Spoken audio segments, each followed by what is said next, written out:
Please like and subscribe this channel.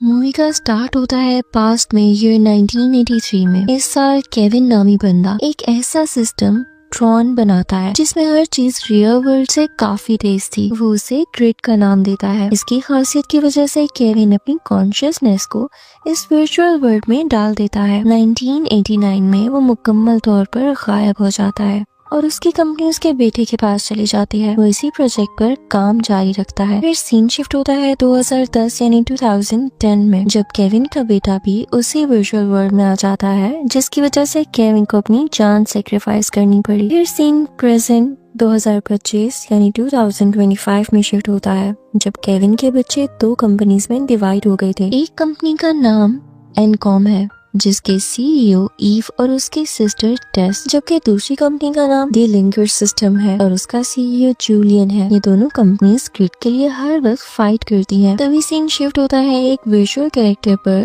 जिसका नाम Eris है, पर यही स्टोरी का एक्चुअल मेन कैरेक्टर है। हम देख पाते हैं कि वो सिस्टम में सबसे ज्यादा स्ट्रॉन्ग है और वो हर दूसरे सिस्टम से अच्छे से फाइट कर रहा है। वो अगले सुबह नोटिस करता है कि उसके पार्ट्स अपग्रेड हो रहे हैं। तभी उसका क्रिएटर आता है, जो असल में जूलियन था, द लिंगर सिस्टम का सीईओ। फिर सीन शिफ्ट होता है रियल वर्ल्ड में, जहाँ जूलियन सब इन्वेस्टर्स को अपनी इन्वेंशन दिखाने लाता है। वहाँ एक बहुत बड़ा सा बॉक्स पड़ा होता है जिसमें से वर्चुअल कैरेक्टर्स रियल वर्ल्ड में आते हैं। हम देखते हैं कि वो एरिस को बाहर बुलाता है, जो बहुत एडवांस था। वो बिल्कुल ठीक प्रिडिक्शंस भी करता था। वो यहाँ भी वही करता है, जिसे देखकर इन्वेस्टर्स बहुत खुश होते हैं। फिर जब वो चले जाते हैं तो हम देखते हैं कि वो वर्चुअल कैरेक्टर एक्जैक्ट 29 मिनट्स बाद गायब हो जाता है, यानी रियल वर्ल्ड में वो कुछ देर ही रह सका। जूलियन अपनी माँ से कहता है कि वो परमानेंट कोड ढूंढ लेगा, जिससे वर्चुअल कैरेक्टर्स रियल लाइफ में परमानेंटली रह सकेंगे। उसकी माँ उसे जल्दी काम करने को कहती है ताकि बाद में कोई इशू न बने। सीन शिफ्ट होता है अलास्का में। ईव एक प्राइवेट रिसर्च स्टेशन पर पहुंचती है। ये वही प्लेस थी जो पहले केविन ने बनाई और बाद में उसकी सिस्टर टेस ने उसे यूज किया। अब टेस नहीं रही,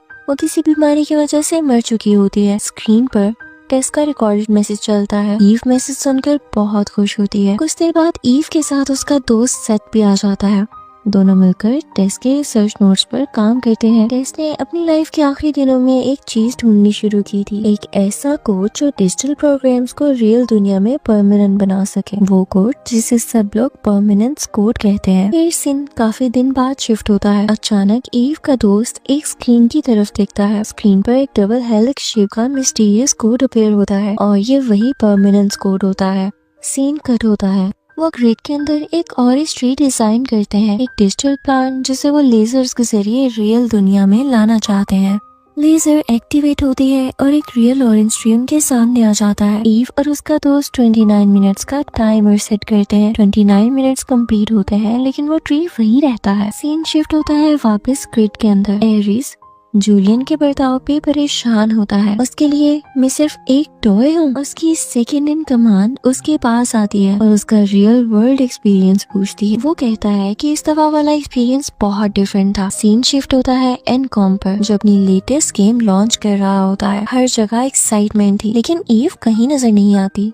चीफ टेक्नोलॉजी ऑफिसर ईव से मिलना चाहता है, लेकिन ईव अपने सीक्रेट मिशन पर होती है। दूसरी तरफ जूलियन अपनी लैब में बैठकर एनकॉम को हैक करने का सोचता है। उसकी माँ अंदर आती है और उसे ये सब करने से मना करती है। जूलियन कहता है कि ईव भी परमानेंस कोड के पीछे है और मुझे उससे पहले वो चाहिए। सीन शिफ्ट होता है ग्रिड के अंदर, जहाँ एरिस और कुछ सोल्जर्स मिलकर एनकॉम पर अटैक करते हैं। सडनली अलार्म्स बजने लगते हैं। एनकॉम की डिजिटल गार्ड्स ये अटैक डिटेक्ट कर लेते हैं। एक स्पेशल डिवाइस एक्टिवेट होती है जो बिल्डिंग के एक साइड में एक होल ओपन करती है। उस होल से एरिस और उनके सोल्जर प्रोग्राम्स एंटर करते हैं। ग्रिड के अंदर इंटेंस बैटल स्टार्ट हो जाती है। द लिंगर के सोल्जर प्रोग्राम स्पीड से डिजिटल कार्ड्स को क्रैश कर रहे होते हैं। एरिस एक इंफॉर्मेशन ब्लॉक तक पहुंचता है, जहां जूलियन को रिमोट एक्सेस मिलता है। फिर लेकिन एरिस डिस्ट्रैक्ट हो जाता है जब एक स्क्रीन पर ईव का एक पुराना इंटरव्यू चलता है। एरिस यहाँ कुछ सेकंड्स के लिए फ्रीज हो गया था, जैसे वो पहली बार किसी इमोशन से टच हुआ हो। तो एरिस जूलियन की आवाज से जागता है और फाइनली ईव का यूजर फाइल ढूंढ निकालता है। द लिंगर सोल्जर्स ग्रिड से एस्केप करने लगते हैं, लेकिन एनकॉम के सिक्योरिटी प्रोग्राम्स उन्हें रोकने के लिए आ जाते हैं। द लिंगर के सोल्जर्स क्लियरली स्ट्रॉन्ग होते हैं,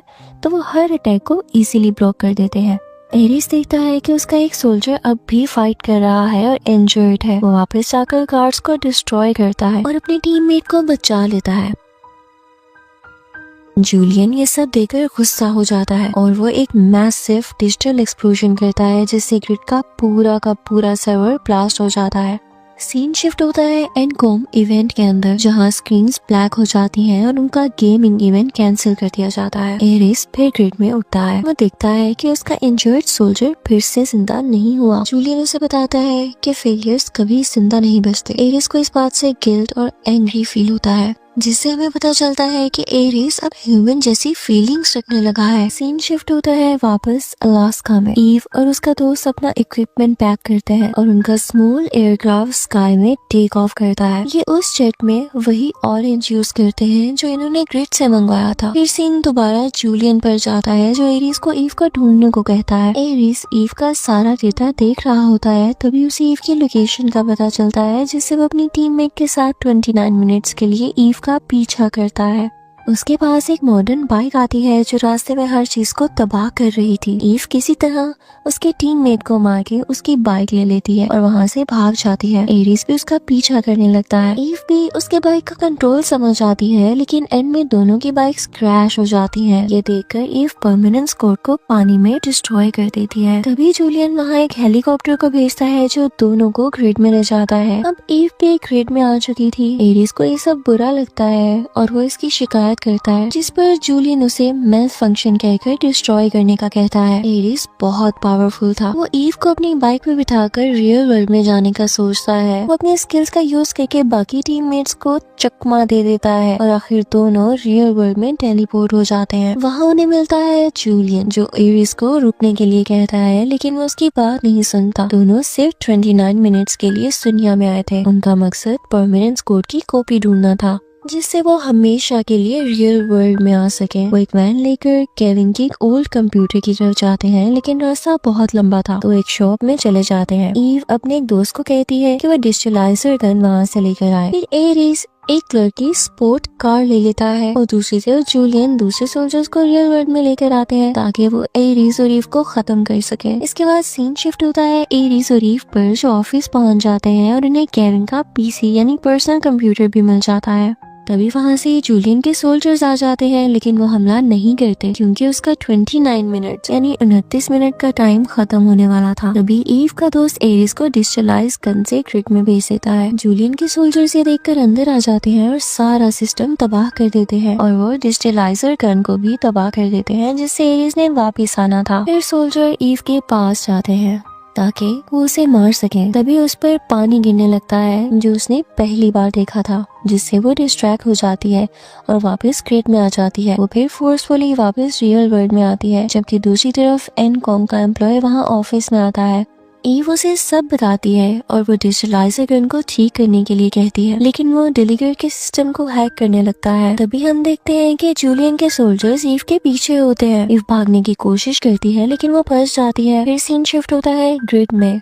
एरिस भी जो कि ग्रिड के बिट के थ्रू केविन तक पहुंचता है। उसे कहता है कि ये सब ईव की जान बचाने के लिए कर रहा था। इस बात पर केविन उसे परमानेंट कोड दे देता है और वो रियल वर्ल्ड में आ जाता है और वो ईव की मदद करता है। वहाँ एरिस जूलियन के सोल्जर से बहुत मुश्किल से फाइट करता है और वो लोग एरिस को मारने ही वाले थे। तभी डेलीगर के एम्प्लॉइज उसका सिस्टम हैक करके उसे डिस्ट्रॉय कर देते हैं, जिससे जूलियन के सारे सोल्जर मर जाते हैं। फिर जब जूलियन की कंपनी के बाहर पुलिस आती है तो जूलियन अपने आप को ग्रिड में ले जाता है। हमें दिखाया जाता है कि ईव ने परमानेंट कोड के थ्रू बहुत अच्छे काम किए हैं, जिनसे ह्यूमैनिटी को बहुत फायदा हुआ है और एरिस की वर्ल्ड में खुशी है। वो अपने साथ के दोस्तों को ढूंढ रहा है। इसके बाद एंड में हमें ग्रिड के अंदर का सीन दिखाया जाता है, जहाँ जूलियन को एक डिस्क मिलती है। वो उसे पकड़ता है, उस पर एक आर्मर चढ़ जाता है और इसी के साथ ये मूवी यहीं पर एंड हो जाती है। I hope you like the explanation. Thank you for watching.